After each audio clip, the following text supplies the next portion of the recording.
Akala ko pa nun nasabay tayong matulog. Ang likot-likot mo nga at muntik pa akong mahulog sa kama. Laka pa ang lambing mo pagkasama at ikaw nagpupunas sa likod ko kapag basa na ng pawis at labis. Lahat yan i-miss ko na. Bawat halik mo sa aking labi at titig na yung mata na sa aking nagpapanatag tuwing ako'y naguguluhan. Na sa isang ngiti mo lang lukot agad natatakpa. Kaya kung kaya ko lang ibalik ang mga panahon ng ating relasyon, di ko nasasayangin dahil sa'yo aking debosyon. Ngunit paano kung alaala na lang lahat ng mga to? Kahit baliktarin ko ang mundo, mahalan din na ako pag makakasama mo sa bawat gabi mo maginaw. At wala na akong karapatang pangalan mo maisigaw. Kaya sa alaala na lang kita makakasama. Ang tanging larawan mo na lang naiwang alaala. Mahal, nasaan ka na?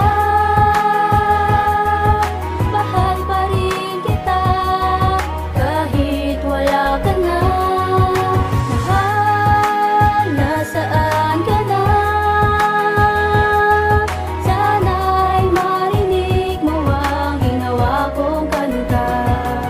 Di maiwasan ang pagluha kahit na anong gawin. Kahit na magpakalunod sa alak, ganun pa rin. Dahil nga ikaw pa rin ang babaeng nilalaman ng aking mga alaala sa tuwing dinaramdam ko ang paghihiwalay ng puso't sa isa't isa. Oo, masakit mahal, ngunit kailangan magpasya na sa iba na manirahan yung di ka masisilayan. Dahil ito ang tanging paraan upang makalimutan na kita, aking sinta. Dahil patuloy nahihirapan ang damdamin kong ito sa tuwing nagbabanggaan sa tambayan kung saan tayong dalawa ay nangangarap na magkasabay. Habang nakatingala sa alapap at sana bago matapos ang awitin ko sinta, bago pa ako magpaalam nais kong malaman mo na ikaw ang dahilan ng pagbabagong buhay ko. Kaya mahal, paalam na hanggang sa huling awitin ko.